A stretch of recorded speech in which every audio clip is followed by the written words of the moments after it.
Hello friends, welcome to current affair videos from Toppers Notes. Today, that is 24th of June 2022, I will be covering the following articles. The first article is Golden Era of Santhal Tribe in India Now, says the community leader. Second article, Protest against move to shift proposed heritage park in Manipur. Third, 4 new corals recorded from the Indian waters. Fourth, India reports financial year 2022 current account deficit of 1.2% as trade deficit widens. Fifth, regulating global commons. And sixth, about can reducing nicotine content cut addiction and smoking deaths via cigarettes. So let's start with the very first article. So first article is golden era of Santhal tribe in India now. जो community के leader है उनका कहना है Santhal community spotlight में आई है क्योंकि NDA की जो गवर्नमेंट है उन्होंने नॉमिनेट किया है द्रौपदी मुर्मू को as the nominee for NDA for the election of president, यानी कि highest constitutional post of India. अगर संथल कम्युनिटी के बारे में देखें तो third largest scheduled tribe community है कंट्री में after Gond and Bhil community. Santhal community की जो पॉपुलेशन है वो ज़्यादातर डिस्ट्रीब्यूटेड है बिटवीन ओडिशा, झारखंड और वेस्ट बंगाल. कुछ पार्ट छत्तीसगढ़ में भी है. मयूरभंज जो लार्जेस्ट कंसंट्रेशन रखता है संथल लोगों का, संथल ट्राइब का, और उड़ीसा के अंदर मयूरभंज के अलावा जो जगह है जहाँ पे संथल लोग मिलते हैं वो है क्योंझर एंड बालासोर. अगर दूसरे वे में देखें तो जो संथल वर्ड है वो 2 शब्दों से मिलके बना है, संथा और अला.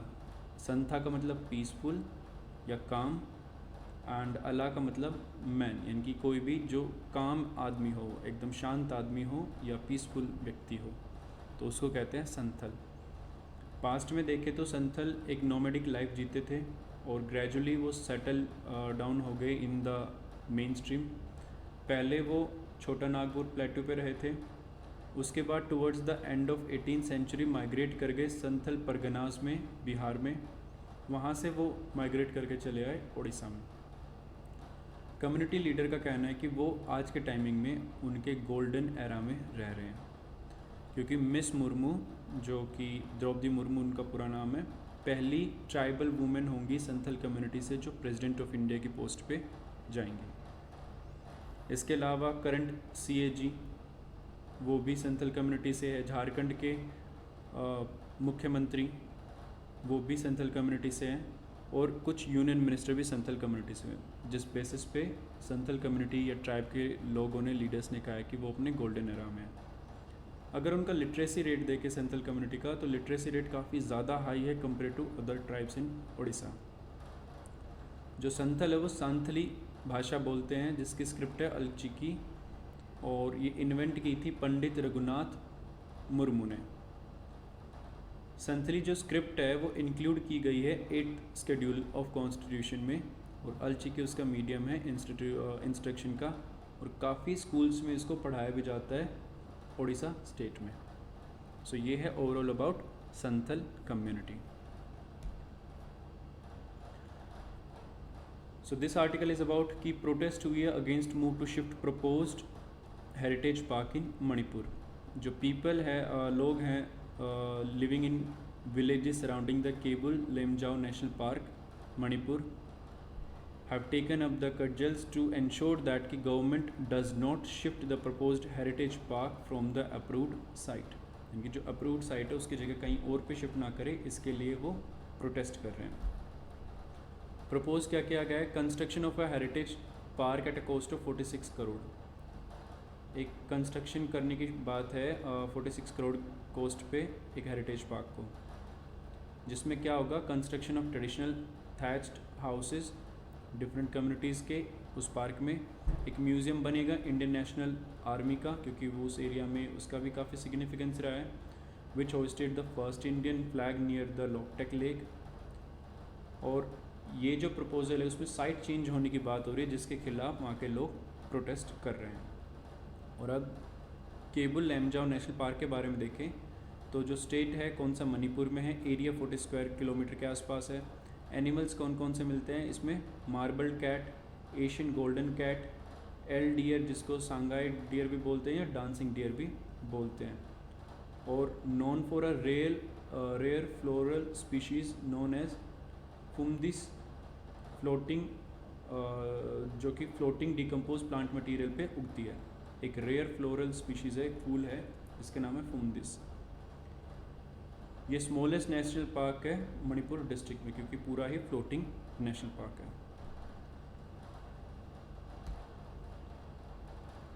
सो this topic is about 4 new corals recorded from the Indian ocean.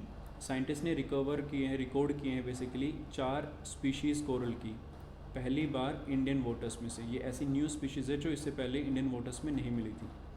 These new species are अजुलेंथेलेटे कोरल। अजू का मतलब यहाँ पे ए जो वर्ड आ रहा है वो बेसिकली सिग्निफाई करता है कि ये जो स्पीशीज़ हैं ये डीप वाटर स्पीशीज़ हैं और इनको सन की रिक्वायरमेंट नहीं होती अपने फूड और नरिशमेंट के लिए, बल्कि ये कैप्चर करते हैं डिफरेंट फॉर्म्स ऑफ प्लैंक्टन्स जो सराउंडिंग एरिया में ओशन वाटर में रहते हैं, क्योंकि ये वो ग्रुप ऑफ कोरल्स है दैट डू नॉट कंटेन जूजेंथेले, और अपना जो नरिशमेंट है वो सन के बिना प्लैंक्टन्स के थ्रू डिराइव करते हैं। ये मिली कहाँ से है, अंडमान निकोबार आइलैंड के आसपास का जो वाटर है उसमें से मिले हैं। दे आर डीप रिप्रेजेंटेटिव, जो मेजोरिटी है इन स्पीशीज़ की वो रिपोर्ट की जाती है लगभग 200 से 1000 मीटर डीप में, below the sea surface, and they are also reported from shallow waters unlike zooxanthellate corals that are restricted to shallow waters only। अब कौन कौन सी ऐसी नई स्पीशीज़ मिली हैं, तो ये टी इंक्रूस्टेटम एक्यूलिएटम इरेगुलर, ये ऐसी है जो कि फैमिली प्लेबेलिडे के अंडर मिली है। इससे पहले इनको ढूंढा गया था जापान, फिलीपींस और ऑस्ट्रेलिया के वाटर्स में। सिर्फ T crassum was reported within the range of Indo Pacific distribution इससे पहले। सिग्निफिकेंस क्या है इस डिस्कवरी का, most studies of hard corals in India have been concentrated on reef building corals, while much is not known about the non reef building corals, जो खाली वहाँ पे सर्वाइव करते रहते हैं बट बिल्डिंग जैसा कुछ नहीं करते, रीफ बिल्डिंग जैसे काम नहीं करते, तो उनके बारे में बहुत कम स्टडीज़ हुए हैं अब तक। These new species enhance our knowledge about the non-reef building solitary coral। solitary का मतलब अकेले रहते हैं और कोई रीफ बिल्डिंग जैसा काम नहीं करते कोरल्स, तो ये उस कैटेगरी में आते हैं और इसीलिए ये इम्पोर्टेंट हो जाते हैं इनकी नॉलेज एनहांस करने में। So this topic is about India reports current account deficit in the financial year 2022 of 1.2%, और इसके साथ ट्रेड डेफिसिट भी वाइडन हुआ है। अगर आरबीआई की रिपोर्ट देखें तो 1.2% का करंट अकाउंट डेफिसिट रहा है 2021-22 में, यानी कि फाइनेंशियल 22 में, और सरप्लस रहा था जबकि फाइनेंशियल 2021 में ऑफ 0.9% ऑफ जीडीपी। लेकिन जो ट्रेड डेफिसिट है वो बढ़ गया है और फ्रॉम $102 बिलियन से इंक्रीज़ होकर गया है 189, लगभग $190 बिलियन का ट्रेड डेफिसिट है। अगर बाकी के डाटा फ्लोज देखें तो एफडीआई का इनफ्लो है वो कम हुआ है टू $38.6 बिलियन, नेट है ये, ओवरऑल नहीं है। टोटल इनफ्लो की बात नहीं हो रही, नेट की बात हो रही है। नेट एफडीआई है $38.6 बिलियन, जो कि कम है $44 बिलियन लास्ट ईयर के। नेट का मतलब है कितना एफडीआई आया है प्लस इंडिया ने कितना एफडीआई बाहर इन्वेस्ट किया है। अगर नेट एफपीआई की बात करें तो आउटफ्लो रहा है of $16 billion against a inflow of $36 billion in the year earlier. जनवरी टू मार्च 2022 के क्वार्टर का अगर देखें तो जो करंट अकाउंट डेफिसिट है वो नैरो हुआ है on a sequential basis of $13.4 billion और 1.5% of GDP against 2.6% of GDP in December quarter. जो करंट अकाउंट डेफिसिट है वो जो हमारा फोरकास्ट था आरबीआई का उसके कम रहा है। फोरकास्ट था $16 बिलियन का और उसे कम रहा है। In the quarter 4 of financial year 2022, क्योंकि बेनिफिट हुआ है उसको higher than expected secondary income. इनकी जो सेकेंडरी इनकम होती है आरबीआई को डॉलर को, उसकी मदद से जो करंट अकाउंट डेफिसिट है वो फोरकास्ट से कम रहा है। ईयर ऑन ईयर बेसिस अगर देखें तो जो गोल्ड इंपोर्ट है वो ऑलमोस्ट हाफ हो गया है। सर्विसेज का जो ट्रेड है वो भी सरप्लस बढ़ा है, ऑल्दो हमारी सर्विसेज काफ़ी लंबे टाइम से सरप्लस में रह रही हैं, लेकिन वो और इंक्रीज़ हुआ है। लेकिन ये जो इम्प्रूवमेंट हुई है उसको ड्वाफ कर दिया किसने? Widening merchandise trade deficit. इनकी जो ट्रेड डेफिसिट है वो कल्प्रिट है यहाँ पे, इनकी जो फ़ायदा हुआ था उसको निगेट करने में। और इसमें सबसे ज़्यादा लीड में आगे कौन है? Imports of commodity input such as crude oil, कोयला, फर्टिलाइज़र और बाकी के इलेक्ट्रॉनिक गुड्स, जिनके प्राइसेस काफ़ी ज़्यादा आसमान को छू रहे हैं। और रिजल्ट क्या रहा? ट्रेड डेफिसिट बढ़ा दिया। मर्केंडाइज ट्रेड डेफिसिट नैरो हुआ है 54.5 बिलियन डॉलर को in March quarter compare to a deficit of 60 billion dollar in previous quarter. The deficit in the year earlier period was however 41.7 billion dollar. So this topic regulating global commons, जो सबसे promising outcome आया recently concluded ministerial conference 12th ministerial conference में से, जो WTO की है, conduct हुई थी जेनेवा में, वो था adoption of new and first of its kind, नया भी पहला अपनी तरह का सस्टेनेबिलिटी ड्रिवन ट्रेड एग्रीमेंट, जिसका नाम रखा गया है agreement on fisheries subsidies, AFS। अब इसका सिग्निफिकेंस क्या है? ये इकलौता ऐसा तीसरा इंस्टेंस है पिछले 27 साल की WTO की हिस्ट्री में जिसमें WTO के एग्रीमेंट को अमेंड किया गया है, और जिसमें सारे ही मेंबर्स ने बेसिकली एग्री भी किया है, क्योंकि एग्रीमेंट में अमेंडमेंट बिना सबकी हामी के नहीं हो सकता। जो एम था AFS का वो इको करता है बाय सस्टेनेबल डेवलपमेंट गोल्स 14.6, जो एड्रेस करता है हार्मफुल फिशरीज सब्सिडीज़ को, जो काफ़ी कंट्रीज़ प्रोवाइड करते हैं टूवर्ड्स मरीन फिशिंग, ताकि सेव किए जा सके वर्ल्ड के फिशिंग स्टॉक्स और ज़्यादा डिप्लीशन से। AFS प्रोहिबिट करता है 3 तरह की सब्सिडीज़, इंपॉर्टेंट है for prelims and mains point of view. 3 तरह की सब्सिडीज़ को प्रोहिबिट करता है: illegal, unreported and unregulated fishing, जो भी इलीगल है, जिसको रिपोर्ट नहीं किया है और जिसको रेगुलेट नहीं किया जा रहा।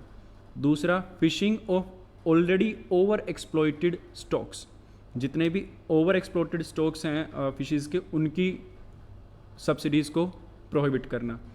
तीसरा है fishing on unregulated high seas, जिनकी हाई सीज़ में जो रेगुलेटेड नहीं होते, उनमें फिशिंग के साथ अगर आप सब्सिडीज़ दे रहे हो तो उसको प्रोहिबिट करता है। As part of special and differential treatment, developing countries like India have been given a 2-year transition period, जो कि काफ़ी छोटा है, for phasing out first 2 kinds of subsidies. इन 2 को फेज आउट करने के लिए इंडिया को टाइम दिया गया है ऑफ 2 years। और ये कहाँ पे बेसिकली कैरी आउट करता है India? Mainly exclusive economic zone में।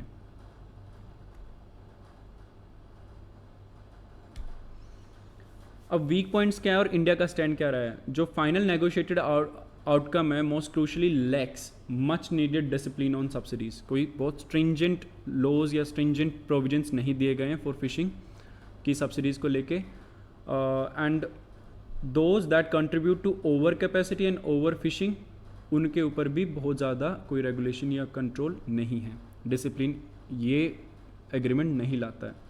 इंडिया हैज़ बीन स्टेडफास्टली डिमांडिंग कि जो डेवलपिंग कंट्रीज़ है उनको लंबा ड्यूरेशन दिया जाए ट्रांजिशन पीरियड के लिए, लगभग 25 साल का, ताकि वो एंड कर सके over capacity and over fishing subsidies उनके एक्सक्लूसिव इकोनॉमिक जोन में। जो इंडिया का स्टैंड है इस इशू पे वो बेसिकली नेशनल इंटरेस्ट से जुड़ा हुआ है, क्योंकि हमारा बहुत लंबा कोस्ट लाइन है, 7500 किलोमीटर का।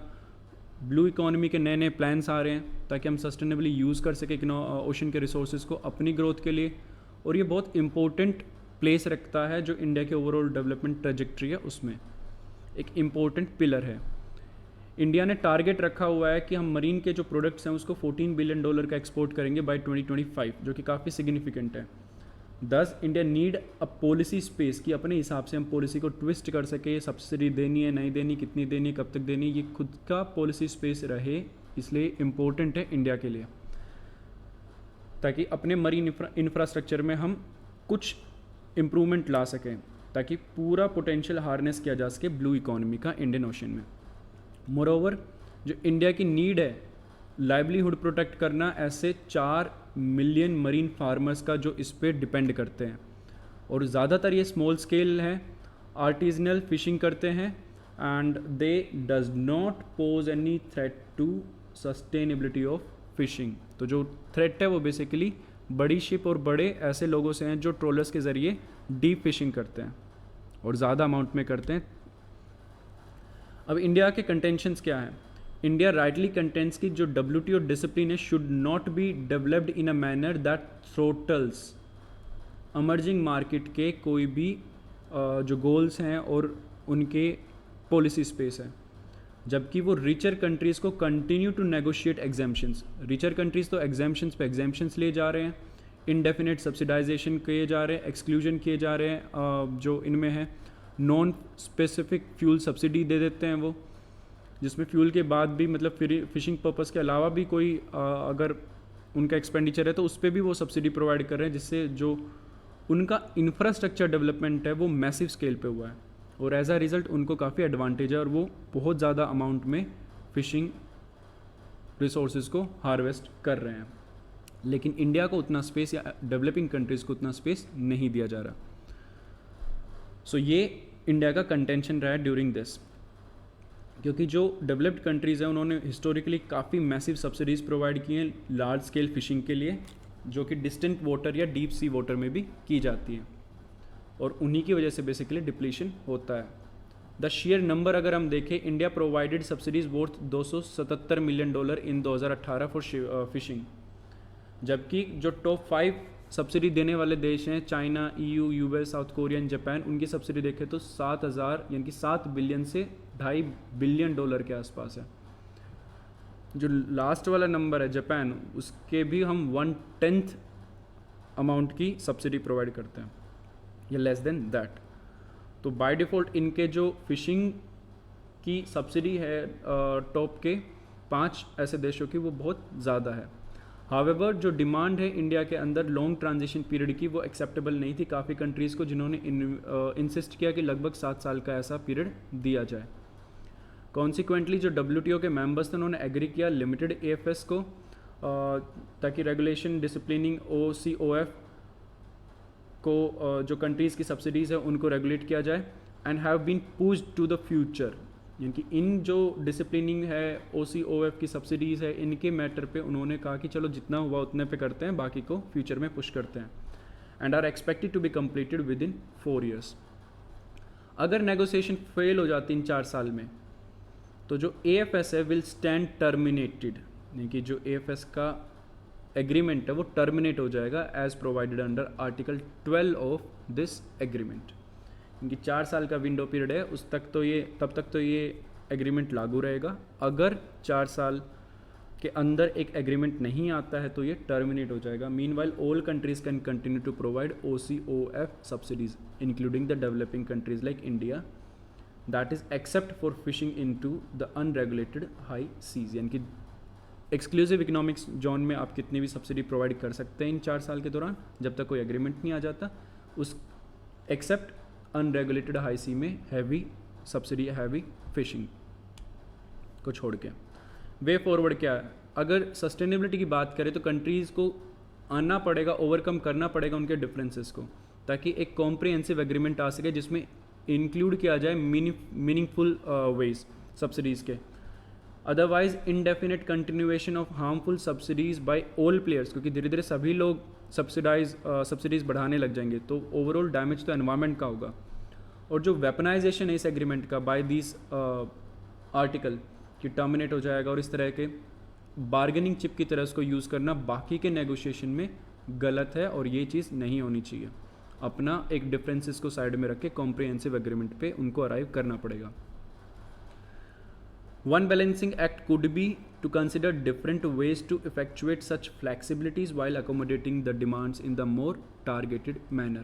Other strategies को देखें could involve strengthening of infrastructure and mechanism now to be able to utilize any future exemptions. India के हिसाब से देखें तो AFS is less than perfect है, लेकिन with a potential of no real outcome, क्योंकि at the end of 4 years if the negotiation fail तो कुछ बचता ही नहीं है इस एग्रीमेंट का। और इस तरह की नेगोशिएशन ग्लोबल कॉमन्स पे इजी होती भी नहीं है। तो countries true to the SDGs जो सस्टेनेबल डेवलपमेंट गोल है उनकी तरफ वो ट्रू रहे and should fulfil their mandate of sustainability, कि सस्टेनेबिलिटी बनी रहे ओशन के रिसोर्सेज में, and with good faith should develop into this agreement. Road ahead is arduous but AFS is an important milestone, बेशक less than perfect है but still it's a very important milestone for the global trade governance. So this topic is, can reducing nicotine content cut addiction and smoking death? United states की food and drug administration जो FDA है उसने plan किया है कि वो slash करेगा amount of nicotine जो ट्रेडिशनल सिगरेट्स हैं उनमें, ताकि उनको लेस एडिक्टिव बनाया जा सके और जो डेथ होती है बिकॉज ऑफ स्मोकिंग उसको कम किया जा सके। इसके अलावा न्यूजीलैंड ही इकलौता ऐसा देश है जिसने इस तरह का कोई प्लान एडवांस स्टेज में लेके आए हैं। प्रपोजल क्या है, वो लोअर करेंगे निकोटीन लेवल को मिनिमल एडिक्टिव और नॉन एडिक्टिव लेवल्स तक, यानी कि लगभग उनसे एडिक्शन ना हो, इतने कम लेवल पे आप सिगरेट्स के अंदर निकोटीन डाल दीजिए ताकि डिक्रीज हो जाए the likelihood that the future generation, जो यंग जनरेशन है, वो एडिक्टेड हो जाए सिगरेट से। यानी कि अब आगे मैन्युफैक्चर इस तरह की सिगरेट्स करो जिनमें निकोटीन लेवल कम हो ताकि एडिक्शन हो ही ना, and help more currently addicted smokers to quit, यानी कि उनको भी मदद मिले कि वो क्विट कर सके जो एग्जिस्टिंग स्मोकर्स हैं। Similar plans have been discussed to lessen America's addiction to tobacco as well. ना सिर्फ स्मोकिंग बल्कि टोबैको पे भी ये किया जा रहा है, क्योंकि the product that quotes the lung with tar, tobacco बहुत ख़तरनाक होता है लाइफ के लिए, लंग्स को टार से भर देता है जो लगभग 7000 ऐसे केमिकल्स रिलीज़ करता है जिनसे cancer, heart disease, lung disease जैसी चीज़ें होती हैं। Proposal not affecting nicotine level in e cigarette, chewing gum जैसे या फिर बाकी की कुछ चीज़ों में, पैचेस एंड लॉन्जीज। सो इनमें से किसी भी प्रोडक्ट पे इम्पैक्ट नहीं आएगा, ये एक इम्पॉर्टेंट पॉइंट है। यानी कि ओवरऑल सिर्फ सिगरेट और टोबैको के रिगार्डिंग ही ऐसे प्रपोजल हैं, ई सिगरेट्स या बाकी चीज़ों के लिए नहीं है। हर्डल क्या है, डिटरमाइंस जो स्मोकर्स होते हैं जिनको स्मोक करना ही करना होता है वे फिर भी खरीदेंगे हाई निकोटीन के सिगरेट्स, चाहे वो इलीगल मार्केट से खरीदने पड़े या क्रॉस बॉर्डर लाइक मैक्सिको या Canada. FDA has to overcome opposition from tobacco industry as well, जो बहुत बड़ी इंडस्ट्री है, 70-80 बिलियन डॉलर्स के आसपास की है। सो उस इंडस्ट्री को भी ओवरकम करना पड़ेगा। इससे पहले जो पेयरिंग था निकोटीन का वो प्रपोज किया था डॉक्टर नील बेनोविट्स ने 1994 में, जिन्होंने कहा था कि the key concern was whether smokers would puff harder, या तो वो ज़्यादा हार्डली पफ करें या hold in smoke for a longer time और smoke more cigarettes to compensate for lower nicotine level. Research के बाद डिस्कवर किया गया कि cigarettes that prevented those behaviour was the lowest nicotine version. इनकी कम से कम अगर निकोटीन वर्जन की सिगरेट्स देंगे तो वो इस तरह की कोई चीज़ें नहीं करेंगे, ना पफ हार्ड करना या स्मोक को ज़्यादा टाइम के लिए अंदर रखना या ज़्यादा सिगरेट पीना। बस उनको कुछ अमाउंट में प्रोवाइड कर दो ताकि उनका सेटिस्फेक्शन हो जाए, एज अ रिजल्ट उनको डैमेज भी कम हो और धीरे धीरे उनकी जो हैबिट है वो भी रिड्यूस की जा सके और एटलीस्ट जो नए लोग हैं, यंग पीपल है, उनको एडिक्शन ना हो। And dramatic reduction could toss smokers into a state of nicotine withdrawal and send others in search of alternatives such as e-cigarettes।